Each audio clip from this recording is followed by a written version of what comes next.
No ano de 1870, sob o céu pesado e úmido do recôncavo baiano, o cheiro adocicado de melaço misturava-se ao odor metálico do desespero, e foi ali, na opulência brutal de um império de açúcar, que a alma de uma mulher se partiu para sempre. A baronesa Isabel de Araripe observava a terra que cobria o corpo de sua filha, um túmulo recente, cavado pela crueldade de seu próprio marido. Fique conosco para testemunhar como a dor se transforma em arma, e aproveite para se inscrever e continuar a desvendar as crônicas esquecidas do nosso passado. Aquele não era apenas o fim de uma vida, mas o início de uma vingança que queimaria as fundações de um poder tido como inabalável. A sociedade ao redor era uma pirâmide de poder e sofrimento, sólida e implacável. No topo, o barão Teodoro Bastos, cuja voz era lei e cuja vontade era destino. Abaixo dele, uma hierarquia rígida de capatazes, clérigos e sua própria família, todos flutuando sobre a base esmagada de corpos escravizados, cujo suor e sangue alimentavam as caldeiras e moviam as engrenagens da prosperidade.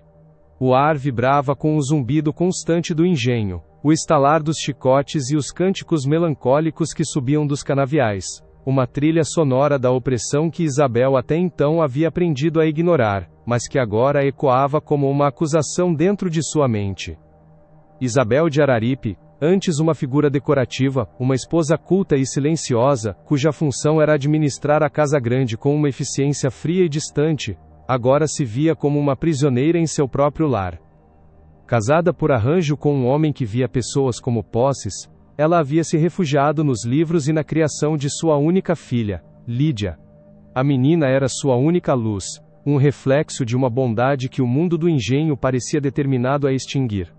A ferida aberta em seu peito não era apenas de luto, mas de uma impotência esmagadora, a percepção de que sua posição de baronesa era uma gaiola dourada, sem poder real para proteger quem amava. A tragédia que quebrou seu espírito foi um ato de crueldade funcional, um castigo exemplar que selou o destino de todos. Lídia, com apenas 14 anos, foi descoberta ensinando uma jovem escravizada a ler, um ato de rebeldia intolerável para a ordem do barão. O castigo, um confinamento brutal em um porão úmido e sem luz, consumiu a vida frágil da menina. Para o barão Teodoro, foi a perda de um ativo, uma filha que seria usada em futuras alianças. Para Isabel, foi a prova final de que vivia ao lado de um monstro, e que o silêncio era cumplicidade. Como ela poderia continuar respirando o mesmo ar que ele? O barão Teodoro Bastos, conhecido como o Trovão do Recôncavo, era um homem forjado pela brutalidade do sistema que comandava. Sua corpulência e sua voz ribombante eram extensões de seu poder absoluto, um homem que não conhecia o questionamento e via a crueldade não como um vício, mas como uma ferramenta de gestão.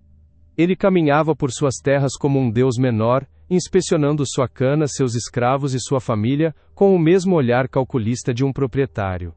A morte de Lídia não lhe trouxe remorso, apenas irritação pela desobediência que a precedeu, solidificando seu papel como a encarnação da tirania que Isabel agora jurava destruir. O luto da baronesa não se manifestou em lágrimas e rezas, mas em um silêncio cortante, uma observação metódica que começou a mapear o império de seu marido. Seus olhos, antes perdidos em melancolia, agora mediam as distâncias, registravam as rotinas dos capatazes, analisavam os livros de contas escondidos no escritório do barão, e percebiam as fragilidades na fortaleza de cana-e-açúcar. A promessa narrativa estava selada não em um grito de dor, mas em um sussurro gelado de sua alma. Ela não buscaria apenas a morte do homem que destruiu sua vida, mas a aniquilação completa de seu nome, seu poder e seu legado, reduzindo tudo o que ele construiu a cinzas. A sua primeira ação foi um movimento quase imperceptível, um desvio de seu caminho habitual pela propriedade. Em vez de se dirigir à capela, seus passos a levaram para perto das senzalas, onde um homem de meia idade, Tomé, o mestre do açúcar, lamentava a perda da menina que ele amava como a uma filha. Seus olhares se cruzaram sobre a distância, um elo de dor compartilhada que transcendia as barreiras de cor e posição. Naquele instante, Isabel não viu um escravo, mas um possível aliado, uma chave para a engrenagem que ela planejava destruir. Mas como convencer um homem que nada possuía a arriscar tudo em uma guerra contra um deus? A memória de Isabel não era um refúgio, mas um campo de batalha onde o passado se reerguia para armar o presente. Ela se lembrava de sua chegada ao Engenho das Almas, uma jovem noiva vinda de uma família nobre, porém empobrecida, deslumbrada pela vastidão verde dos canaviais que se estendiam como um oceano até o horizonte. O ar quente e úmido prometia uma vida de fartura, mas ela ainda não sabia que a doçura do açúcar era extraída da mais profunda amargura, e que aquele paraíso era sustentado por alicerces de dor e sofrimento. Seu casamento com Teodoro Bastos nunca fora uma união de almas, mas uma transação comercial que selava o destino de sua família. Ele a via como uma aquisição valiosa, uma peça de porcelana fina para exibir em sua casa grande, um útero para gerar o herdeiro que perpetuaria seu nome. As noites eram silenciosas e frias, preenchidas pela distância de um homem que tocava seus bens com mais ternura do que a própria esposa, deixando claro que o amor era uma moeda sem valor em seu império. Nos primeiros anos ela tentou encontrar seu lugar, sugerindo pequenas melhorias, intercedendo timidamente por um tratamento menos severo aos trabalhadores. A resposta era sempre a mesma, um olhar pesado e gélido de Teodoro que a silenciava instantaneamente. Aquele olhar não era de raiva, mas de surpresa, como se um objeto inanimado tivesse ousado emitir uma opinião. Foi ali que ela compreendeu a natureza de seu poder absoluto e inquestionável, e o quão perigoso era desafiá-lo, mesmo com a melhor das intenções. Então veio Lídia, e o mundo de Isabel ganhou um centro, um sol em meio à escuridão opressiva do engenho. O nascimento de sua filha foi a única concessão de calor que aquela terra lhe deu, um milagre de vida em um lugar definido pela morte. Em seus braços, Isabel não segurava a herdeira do barão, mas a sua própria razão de existir, uma pequena chama de bondade, que ela jurou proteger de todos os ventos violentos que sopravam naquele vale de lágrimas. Ela educou a menina como se construísse uma fortaleza ao redor de sua alma. Enquanto o engenho pulsava com o som dos chicotes e dos grilhões, o quarto de Lídia ecoava com o som do piano, com versos de poetas europeus, e com histórias de mundos onde a dignidade não era um privilégio. Isabel criava uma ilha de delicadeza e saber, um refúgio para que a brutalidade do lado de fora não contaminasse a pureza que florescia dentro de sua filha. No 10º aniversário de Lídia, longe dos olhos do pai, Isabel preparou um pequeno bolo de milho, a receita de sua avó, e o enfeitou com uma única flor do campo. Naquele momento de cumplicidade, sob a luz de uma vela, ela fez uma promessa à filha, um sussurro que era um pacto. Prometeu que, não importava o que acontecesse, a mente de Lídia seria sempre um território livre. Mal sabia ela que a liberdade do pensamento era o crime mais grave naquele reino de obediência cega. Teodoro, contudo, via a sensibilidade da filha como uma fraqueza a ser extirpada. Ele a arrastava para assistir às punições na praça do engenho, forçando-a a encarar o açoite e o sangue, explicando com sua voz de trovão que aquilo era a ordem natural das coisas, a linguagem que a submissão entendia. Isabel se opôs uma única vez, e a fúria do barão quase derrubou as paredes da casa grande, deixando claro que a educação de sua herdeira também era de sua propriedade. A biblioteca secreta de Isabel tornou-se o verdadeiro campo de treinamento de Lídia. Eram livros que o barão consideraria perigosos, obras que falavam de revolução, de direitos e da centelha divina presente em cada ser humano, independentemente da cor de sua pele. Foi ali, entre páginas amareladas, que Lídia aprendeu sobre um mundo diferente, e começou a questionar as verdades inabaláveis que seu pai tentava lhe impor. A semente da rebelião foi plantada com palavras de esperança. Isabel fazia sacrifícios que ninguém via. Certa vez, vendeu um broche de esmeraldas, herança de sua mãe, para comprar quinino e remédios para a família de Tomé, quando a febre assolava as senzalas. Lídia a observava em silêncio, compreendendo o risco e a compaixão por trás daquele ato. Era um pequeno gesto de humanidade em um sistema desenhado para desumanizar, uma traição silenciosa ao regime de seu marido, que via a doença dos escravizados como mero prejuízo.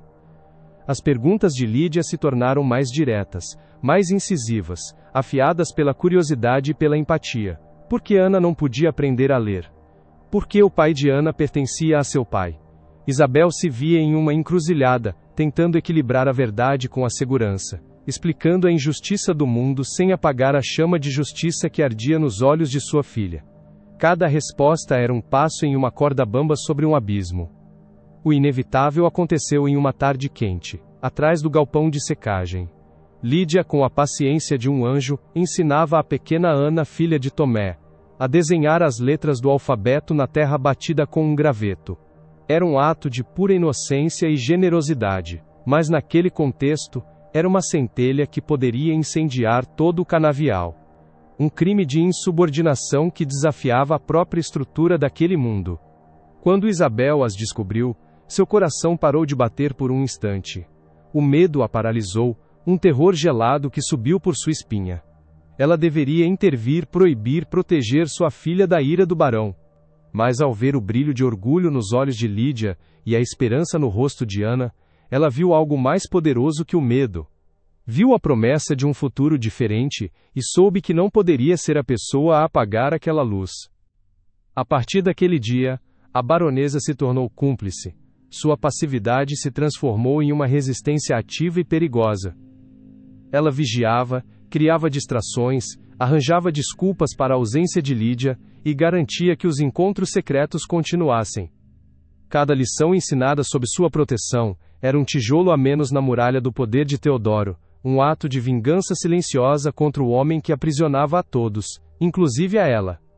Mas o poder do barão tinha olhos e ouvidos em toda parte. Ele sentia a mudança no ar, uma corrente de desafio sutil que o deixava inquieto. Ele não sabia de onde vinha, mas seu instinto de predador farejava a desobediência, e sua paciência, já escassa, começava a se esgotar.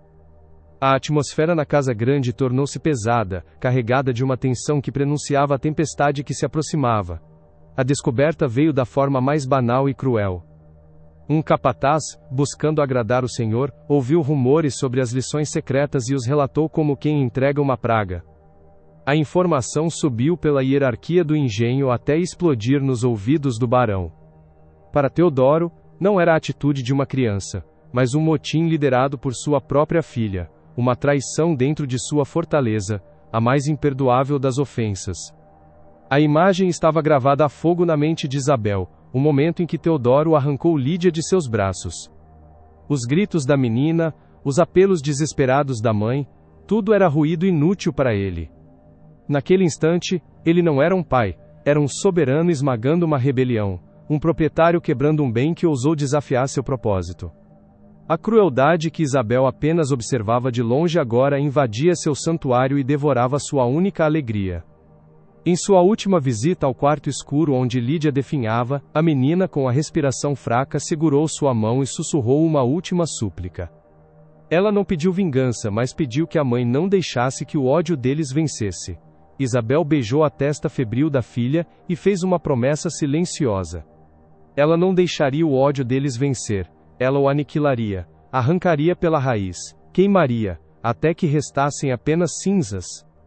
Agora parada na varanda observando o túmulo recente, aquelas memórias não eram mais fonte de dor, mas a forja de sua determinação.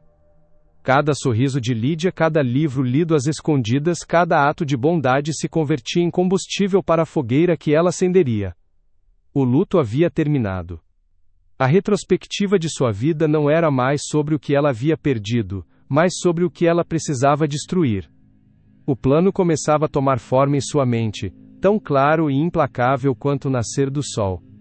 A primeira aliança foi selada não com palavras, mas com o silêncio compartilhado sobre a terra que cobria Lídia. Isabel encontrou Tomé ao anoitecer, longe dos olhos dos capatazes, e a dor em seus olhares se reconheceu mutuamente, uma linguagem universal que dispensava hierarquias.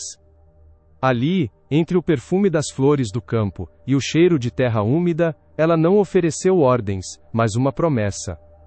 Uma promessa de liberdade comprada com fogo e cinzas, e ele, vendo nos olhos da baronesa o mesmo fogo que consumia sua própria alma, aceitou o pacto que os tornaria irmãos na vingança e no risco. O luto de Isabel se transformou em uma disciplina de ferro. Seus dias, antes preenchidos por bordados e leituras melancólicas, agora eram dedicados a uma espionagem silenciosa e metódica.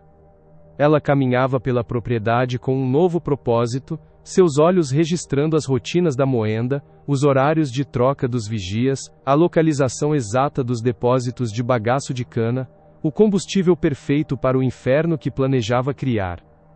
Cada passo era um cálculo, cada observação, uma peça no quebra-cabeça da destruição do império de Teodoro Bastos. Enquanto Isabel mapeava a fortaleza de seu inimigo, Tomé movia-se nas sombras, plantando as sementes da insurreição. Ele não falava de revolta aberta, mas de uma oportunidade, um único golpe que poderia quebrar as correntes de todos. Sua tarefa era perigosa, pois a desconfiança era o ar que os escravizados respiravam. Ele precisava escolher seus homens com a precisão de um cirurgião, pois um único traidor significaria o fim não apenas do plano, mas de todas as vidas envolvidas. A tensão crescia a cada sussurro trocado na escuridão da senzala. O primeiro teste de sua aliança veio na forma de uma sabotagem sutil. Sob a orientação de Tomé, uma peça-chave da engrenagem da moenda principal foi danificada de forma que parecesse um desgaste natural. A produção parou por 2 dias inteiros, um prejuízo significativo que fez a voz do barão ribombar por todo o vale. O sucesso da operação provou que eram capazes, mas também acendeu um alerta nos olhos de Teodoro, que sentiu pela primeira vez que o chão sob seus pés não era tão sólido quanto imaginava. Isabel sabia que precisava de mais informações, de uma visão de dentro do mundo do barão, que ela, como mulher, jamais teria. Sua atenção se voltou para o padre Anselmo, um homem cuja batina escondia uma alma fraca, dividida entre o temor a Deus e o pavor a Teodoro Bastos. Em uma confissão forjada, ela não pediu absolvição para seus pecados, mas plantou a semente da culpa na mente do padre, questionando como a igreja podia abençoar a fortuna construída sobre tanto sofrimento. O padre, atormentado, tornou-se uma fonte involuntária. Em suas visitas à Casa Grande, ele deixava escapar detalhes sobre os negócios do barão, sobre dívidas crescentes e acordos frágeis com comerciantes do Rio de Janeiro. Isabel absorvia cada palavra, cada fragmento de informação, e percebeu uma verdade crucial. O império do Trovão do Recôncavo era um colosso com pés de barro, mantido em pé mais pela reputação de sua crueldade do que por uma solidez financeira real. Mas como usar essa fraqueza a seu favor? A mudança no comportamento de Isabel não passou despercebida por Teodoro. A melancolia passiva de sua esposa havia sido substituída por uma quietude vigilante que o deixava profundamente desconfortável. Ele a confrontou em seu escritório, o cheiro de couro e tabaco preenchendo o ar tenso. Exigiu saber o que se passava em sua mente, e ela, com a frieza de uma atriz consumada, desabou em um choro controlado, falando apenas da saudade de Lídia, transformando a suspeita dele em irritação por sua fraqueza. Ainda assim, a desconfiança do barão não se dissipou por completo. Ele ordenou a seu capataz mais leal, um homem chamado Vicente, cuja lealdade era comprada com prata e privilégios, que vigiasse Tomé de perto. Os olhos de Vicente se tornaram uma sombra constante, seguindo cada passo do mestre do açúcar, registrando cada conversa, cada olhar trocado. A teia de Isabel e Tomé, antes invisível, agora corria o risco iminente de ser exposta à luz brutal do sol. A armadilha se fechou em uma tarde chuvosa. Vicente, escondido atrás de barris de melaço, ouviu o suficiente de uma conversa entre Tomé e outros 2 homens, para entender que algo estava sendo tramado. Ele não sabia os detalhes, mas o tom de conspiração era inconfundível. Correu para a Casa Grande, a chuva encharcando suas roupas, ansioso para entregar a cabeça de Tomé em uma bandeja para seu senhor e receber sua recompensa. O plano estava a um passo de desmoronar.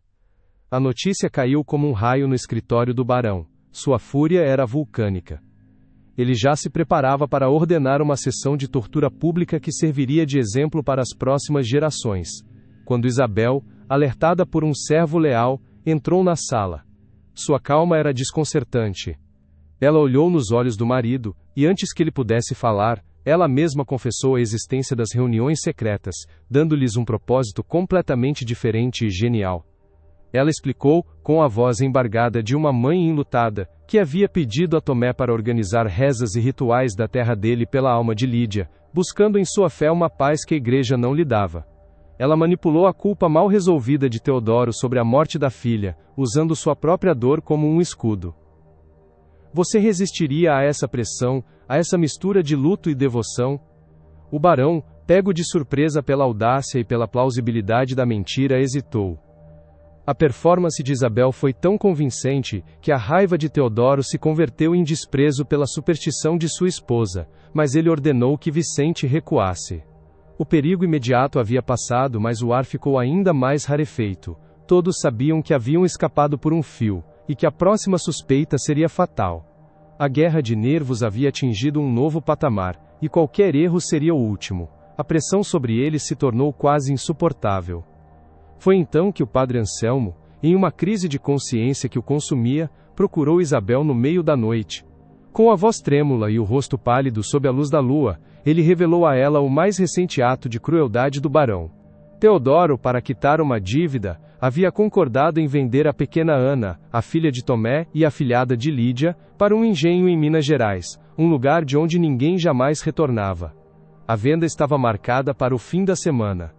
Essa revelação foi a faísca que transformou a vingança calculada em uma corrida desesperada contra o tempo. Não se tratava mais apenas de destruir um tirano, mas de salvar uma criança inocente do mesmo destino de separação e dor que definia aquele mundo. O plano precisava ser adiantado, executado na noite da grande festa anual do engenho, que aconteceria em 2 dias. A festa seria a cobertura perfeita, mas também aumentava o risco exponencialmente. A notícia atingiu Tomé, não como uma onda de tristeza, mas como uma lâmina de gelo em seu coração. A dor deu lugar a uma fúria fria e absoluta. A imagem do rosto de sua filha sendo levada para sempre era um tormento que ele não podia suportar. Naquele momento, ele deixou de ser um conspirador cauteloso e se tornou uma força da natureza, um pai disposto a queimar o mundo para proteger sua cria. Sua determinação agora era inabalável. O dilema ético pesou sobre Isabel. Adiantar o plano significava um risco maior de vidas inocentes serem perdidas no incêndio, tanto na casa grande quanto na senzala. Sua vingança pessoal poderia consumir pessoas que nada tinham a ver com sua dor. Por uma noite inteira, ela caminhou pelos corredores silenciosos, assombrada pelos rostos que poderiam perecer por sua causa. A vingança era justa, mas a que custo? Ela pensou em Lídia, no pedido sussurrado em seu leito de morte para que não deixasse o ódio vencer. Mas ela também pensou em Ana, em seu sorriso, em sua curiosidade e na promessa de futuro que Lídia via nela. Proteger Ana era honrar a memória de sua filha de uma forma que a vingança pura e simples não faria. A decisão foi tomada. O fogo viria, não apenas como punição, mas como um ato de purificação e libertação. A aliança deles foi forjada novamente, desta vez no aço da urgência e do desespero. Se você acredita que a proteção de uma criança justifica qualquer guerra, continue conosco para ver as chamas da justiça se erguerem. A frágil esperança de Isabel e Tomé agora dependia da escuridão de uma única noite, da coragem de poucos homens e da arrogância de um tirano que estava prestes a dançar sobre o próprio túmulo. Os preparativos finais foram feitos em um silêncio febril. Cada homem sabia sua função, cada movimento era ensaiado na escuridão de suas mentes. Tomé inspecionou as válvulas da caldeira, sentindo o metal frio que em breve estaria incandescente. Isabel, por sua vez, selecionou o vestido que usaria na festa, uma seda vermelha como o fogo que estava por vir, preparando-se para seu último ato como a baronesa do Engenho das Almas. Enquanto os primeiros convidados chegavam à casa grande, suas risadas e a música flutuando pelo ar da noite, uma outra melodia começava a ser composta nas sombras. Era o som baixo e metálico das ferramentas de sabotagem, o sussurro de preces desesperadas e o bater acelerado de corações que sabiam que antes do amanhecer, aquele vale de cana-de-açúcar seria transformado para sempre. A tempestade estava finalmente sobre eles, e não haveria abrigo para ninguém. A noite da festa anual do Engenho das Almas desceu sobre o recôncavo como um veludo pesado, abafando os sons da opressão sob a melodia de violas e risadas forçadas. A casa grande era uma ilha de luz e opulência, candelabros de cristal refletindo o brilho nos olhos de homens que brindavam a própria fortuna, ignorando que ela era irrigada por lágrimas. Isabel de Araripe movia-se entre eles um fantasma em seda vermelha, seu sorriso um disfarce perfeito para a tempestade que se acumulava em sua alma. Cada passo calculado, cada olhar uma medição final antes do dilúvio. Enquanto a elite dançava, a verdadeira pulsação daquela noite acontecia nas sombras, perto do coração de ferro e vapor do engenho. Tomé e 3 homens de sua confiança deslizavam pela escuridão, seus corpos tensos como cordas de um instrumento prestes a arrebentar. O ar ali era diferente, denso com o cheiro de bagaço de cana e o calor sufocante que emanava da moenda, uma besta adormecida que eles estavam prestes a despertar com fúria. Cada sombra era um inimigo em potencial, cada ruído da festa um alarme falso que fazia seus corações saltarem. Eles alcançaram a caldeira principal, um monstro de metal rebitado que gemia sob a pressão contida. A máquina era a fonte de todo o poder de Teodoro, o altar onde vidas eram sacrificadas pela doçura do açúcar. Tomé sentiu o calor irradiar através de suas roupas, o suor escorrendo por seu rosto enquanto ele e seus homens começavam o trabalho. As ferramentas de metal, abafadas em panos, moviam-se com uma precisão nascida do desespero. Cada volta de parafuso, cada alavanca forçada era um verso no poema de sua libertação. Na varanda da casa grande, Isabel encontrou seu marido. Teodoro Bastos estava no auge de sua glória, o rosto vermelho pelo vinho e pelo orgulho, sua voz de trovão sobrepujando a música enquanto ele contava uma anedota cruel para um círculo de admiradores. Ele a viu se aproximar e seu sorriso se alargou, um sorriso de posse, de quem exibe seu mais belo objeto. Ele não via a mulher, via a baronesa, o adorno que completava sua imagem de poder absoluto. Mas o brilho nos olhos dela naquela noite era diferente. Não de submissão, mas de um propósito final. Ela esperou que seus convidados se afastassem, deixando os dois em uma ilha de silêncio tenso em meio à celebração. A música parecia recuar, o mundo se encolhendo ao redor deles. Isabel não ergueu a voz, seu tom era baixo, quase um sussurro, mas cada palavra era uma lâmina afiada. Ela começou a falar de Lídia, não com a dor de uma mãe enlutada, mas com a clareza de uma juíza pronunciando uma sentença. Ela descreveu o som da respiração da filha em seus últimos dias, o frio do quarto escuro, a crueldade que ele chamava de ordem. A confusão no rosto de Teodoro rapidamente se transformou em uma fúria sombria. Quem era ela para ousar acusá-lo, para trazer a sombra de sua desobediência para sua noite de triunfo? Ele a interrompeu, a voz um rosnado baixo, ordenando seu silêncio. Mas ela continuou, seu sussurro implacável desfiando a armadura de sua arrogância, expondo o monstro por baixo. Ela falou do plano dele de vender a pequena Ana, a afilhada de Lídia, e naquele momento ele entendeu que aquilo não era luto, era insurreição.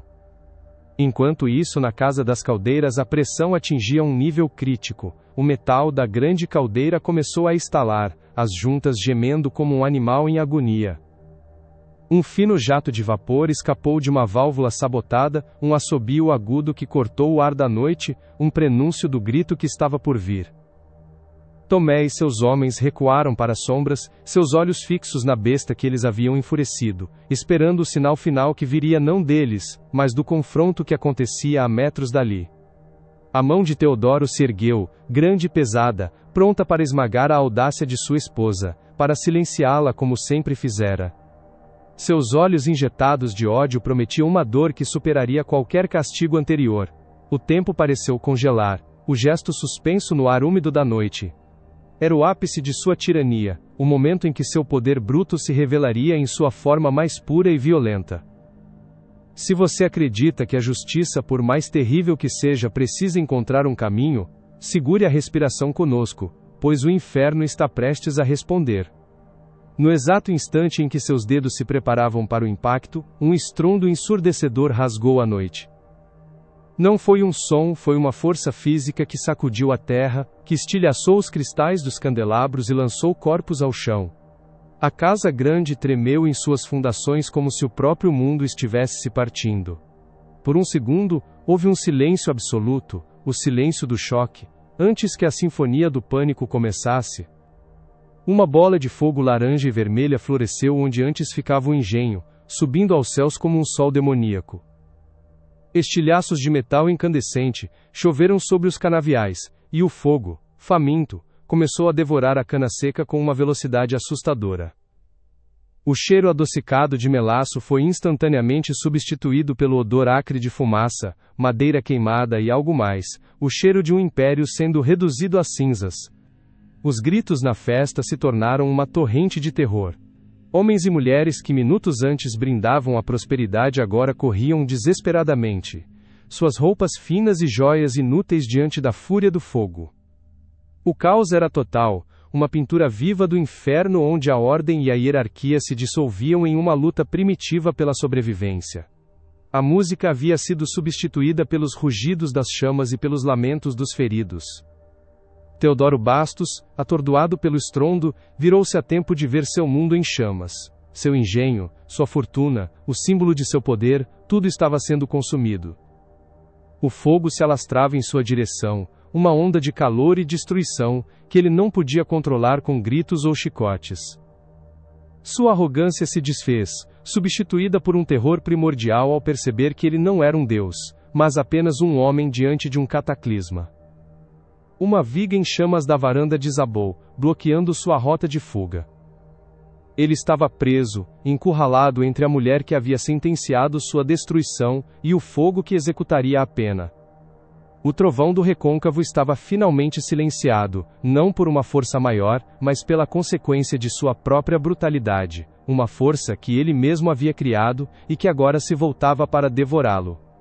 Isabel não se moveu, ela permaneceu de pé, a seda vermelha de seu vestido ondulando com o vento quente das chamas, uma figura de calma aterradora em meio ao pandemônio.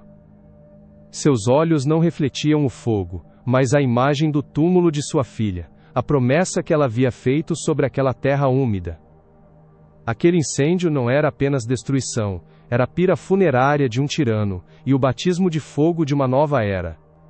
O calor se tornou insuportável, a fumaça asfixiante. Isabel deu as costas ao marido que gritava seu nome engolido pelas chamas, e caminhou para dentro da casa grande em caos. Ela não olhou para trás. O som da morte de Teodoro foi apenas mais um ruído na noite, abafado pelo crepitar do fogo que purificava a terra. Sua vingança estava completa, não com um golpe de faca, mas com a aniquilação total de um legado. Na escuridão, longe do incêndio, Tomé observava as chamas com sua família ao lado. Ele viu a silhueta da casa grande sendo devorada, e soube que a baronesa havia cumprido sua parte do pacto. A liberdade tinha o cheiro de fumaça e o gosto de cinzas, uma liberdade amarga mas real. Eles se viraram e desapareceram na noite, correndo em direção a um futuro incerto, mas livre das correntes do engenho das almas. A catarse não foi um grito de vitória, mas um silêncio profundo que se instalou na alma de Isabel. Ela atravessou os salões em pânico, invisível para aqueles que corriam por suas vidas, e se dirigiu ao antigo quarto de Lídia. A janela estava aberta, e a luz alaranjada do incêndio pintava as paredes, dançando sobre os livros que haviam sido a semente de tudo aquilo.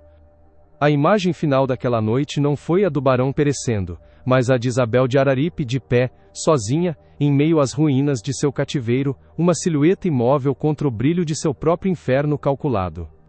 O fogo lá fora era o espelho daquele que queimara dentro dela por tanto tempo. A justiça, enfim, havia sido escrita não com tinta, mas com chamas que iluminaram a noite mais escura do recôncavo. A aurora que se seguiu à noite de fogo não trouxe o alívio da luz, mas uma claridade cinzenta que revelou a extensão da devastação. O ar, pesado e úmido, carregava o cheiro de cinzas molhadas e açúcar queimado, um perfume fúnebre para um império desfeito. Em meio aos escombros fumegantes do que fora a Casa Grande, Isabel de Araripe não sentia o calor da vitória, mas um vazio gélido, a paz terrível que sucede uma guerra travada dentro da própria alma.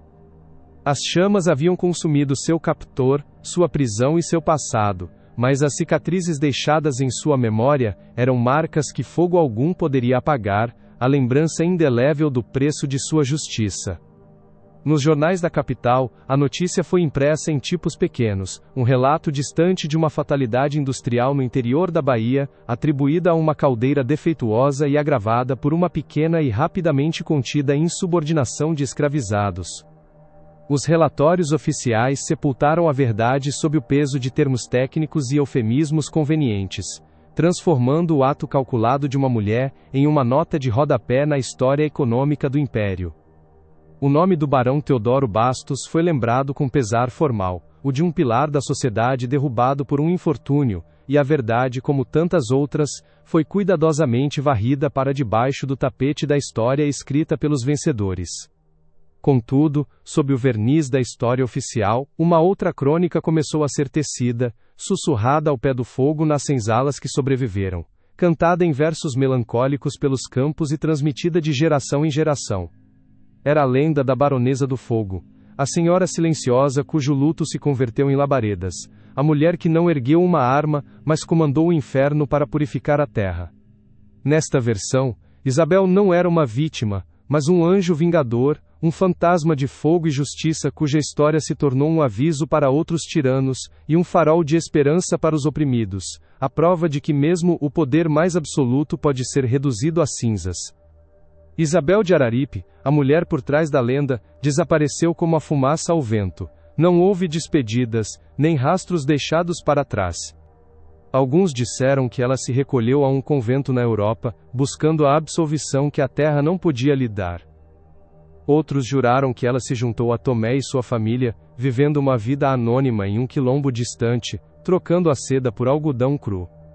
Sua partida não foi uma fuga, mas o ato final de seu plano, a aniquilação de seu próprio nome, a completa dissolução de sua identidade como baronesa, para que apenas a lenda, livre e poderosa, pudesse sobreviver. O tempo transformou as ruínas do Engenho das Almas em um monumento silencioso. O esqueleto enegrecido da moenda e os alicerces da Casa Grande foram lentamente reclamados pela natureza, cobertos por trepadeiras e raízes que pareciam querer segurar as memórias dolorosas no subsolo.